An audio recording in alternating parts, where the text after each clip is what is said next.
दोपहर का खाना स्कूल में ही पकता है। और नंबर 2, विश्वास मानिए ये चरम सुख, ये परम सुख सिर्फ प्राइमरी स्कूल के अध्यापक को प्राप्त है।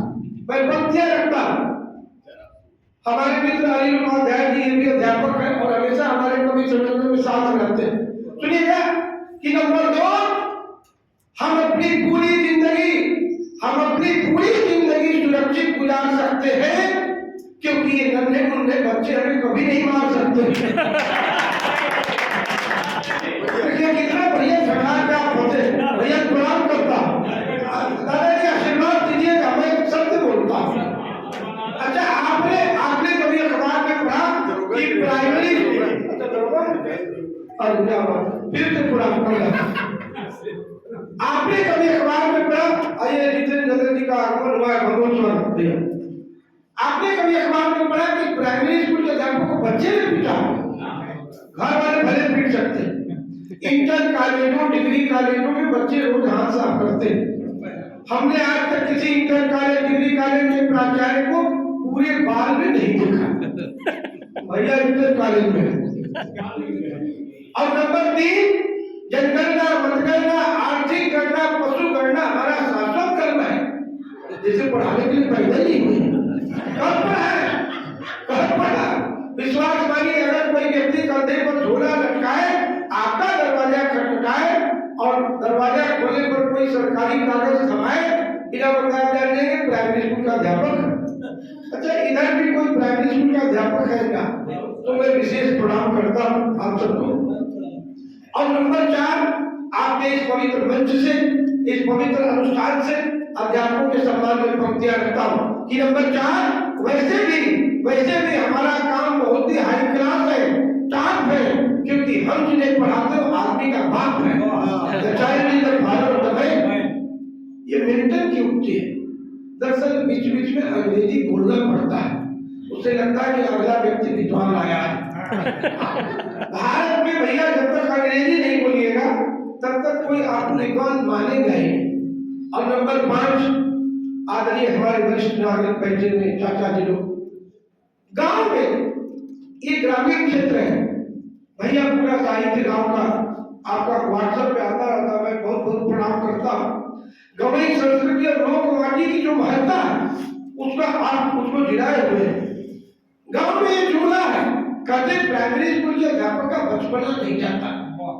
आप कल्पना करें, अगर किसी व्यक्ति का बचपना न जाए तो वो कितना सुखी होगा।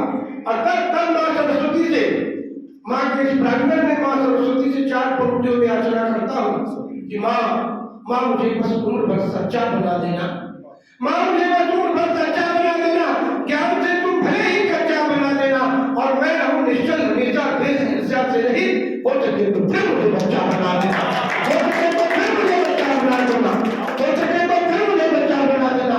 और तब पंक्तियां पढ़ता हूँ कि हम एक अर्थ में जीवन भर सच्चे रहते हैं, क्योंकि बच्चों के संग रहते हम भी बच्चे रहते हैं।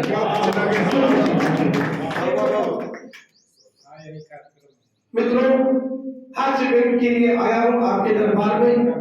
बहुत स्नेह मिलता है भैया का, नजर जी, आनंद जी, और दावे के साथ कहता हूँ, आज नवरात्र के पहले दिन कह रहा कि काशी और प्रयागराज 2 जगहों के कवि पूरे भारत भर में और देश विदेश में जाते हैं। आपको पता है, साहित्य पूर्वांचल में और प्रयागराज और काशी में, बाकी दिल्ली के कवि तो चुटकुला सुना रहे और आपका लाखों रुपया लेके जा रहे। इन माटी के इन कवियों, जितेंद्र जी बैठे हैं, मुन्ना जी, ये कृष्णकांत जी, भैया सब लोग, तब पढ़ता हूँ।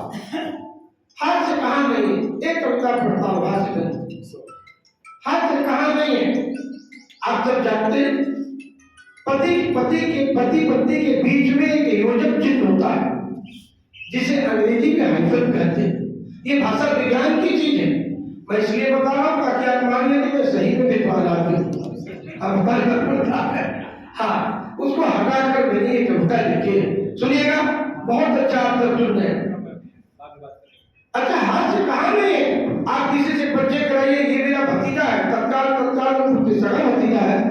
आप किसी से कहिए ये मेरा भांजा है, तत्काल वो करते सगा भांजा है। एक बार मैं अपनी पत्नी के संग जा रहा था, कितने लोग समझ रहे हैं? भले ही है, समझते हैं तो बनाने को पूछ लेते हैं लोग कि सगी पत्नी है क्या? अगर कहेंगे सगी पत्नी क्या होगी? हमारे भारतीय समाज में साली वाली आधी घरवाली होती, सही बात नहीं समझी? साली वाली आधी घरवाली होती, तो सगा भाई हो सकता है, तो सगी पत्नी भी तो हो सकती है। सगी पत्नी के कारनामे आजकल आप